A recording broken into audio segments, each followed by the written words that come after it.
a name that echoed across history.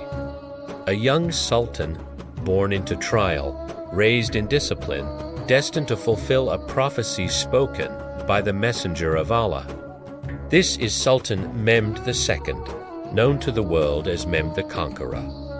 His father, Murad II, left him an empire still scarred by civil wars and invasions. Yet, in that young boy, scholars and soldiers alike saw something different: sharp intelligence.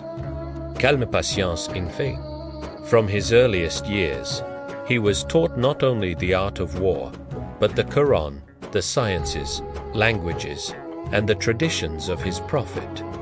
He prayed in the night, studied in the day, and carried within him a vision of greatness. Above all, he lived with the words of the prophet engraved in his soul: "You shall conquer Constantinople." What a blessed commander is its commander! And army Constantinople it comes, fortress of the Byzantines, desired for centuries but never taken. Crusaders, caliphs, and sultans had tried. All had failed, but Mehmed did not see failure. He saw a promise waiting to be fulfilled. He ascended the throne at only 19 years of age. Many underestimated him. The Byzantines dismissed him as a child unready for rule. But Mehmed proved otherwise. He reorganized his army, strengthened the navy, and commissioned great fortresses like Rumeli Hisari to choke the Bosphorus and cut off aid to the city. His vision was not reckless conquest. It was order, preparation, and divine reliance. By 1453, all was ready. The cannons thundered, the fleet blockaded the seas, and the armies surrounded Constantinople. The defenders relied on their chain across the Golden Horn, confident it would keep the Ottoman fleet at bay. But Mehmed's mind was sharper than steel. Under cover of night, ships were hauled across greased timbers over land, sliding like shadows, and launched again into the waters beyond the chain. The enemy watched in horror as the impossible became reality. The siege dragged on, but Mehmed's discipline never wavered. He offered terms of peace, promising the people safety if they surrendered. They refused. Et précédent, but always with restraint, his army was reminded: do not harm the innocent.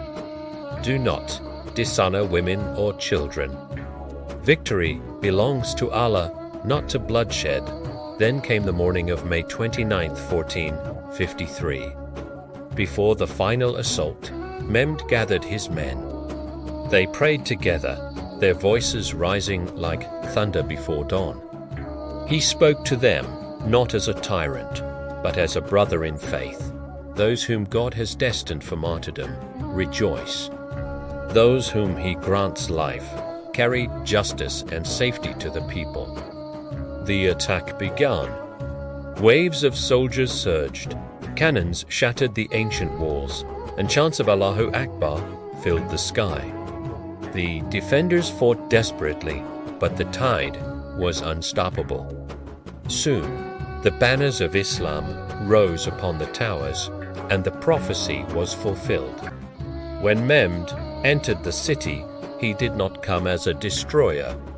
He dismounted his horse, placed his forehead to the ground, and prostrated in gratitude to Allah. The city, long the heart of Christendom, was now in his hands. Yet, he did not order slaughter nor revenge.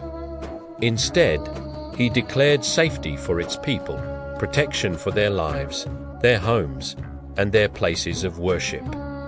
Hagia Sophia was transformed into a mosque, a symbol of sovereignty, but countless churches remained open. Protected under the laws of Islam, Mehmed's new conquest was not the end, but the beginning. He revitalized Constantinople, making it Istanbul, the new capital of a vast and rising empire. He invited scholars, artisans, and merchants, turning it into a city of knowledge and culture. Schools were founded, laws were codified, trade flourished. Justice became the foundation of his reign. He was not only Butofeart. He spoke multiple languages, corresponded with rulers across Europe and Asia, and surrounded himself with scholars who guided him in both strategy and spirit. Among them was Ok Shams al-Din, who reminded him always that victory comes only from God. Under his rule, the Ottoman Empire expanded into the Balkans, Greece, and beyond. He crushed coalitions, outmaneuvered enemies, and stood firm against the might of Europe. Yet, he never forgot the Quranic command, "Do not transgress." Indeed, Allah does not love the transgressors. Sultan Mehmed II ruled for 3 decades, leaving behind not only lands, but a legacy. His great light, butin vision, not in restraint, not in destruction, but in building. Thus the boy who was doubted became the man who fulfilled prophecy. The young sultan became the conqueror. And the name Mehmed al-Fatih, Mehmed the Conqueror, was etched forever in history as the one who carried Islam. Es banner to the heart of Byzantium and opened a new chapter for the Ummah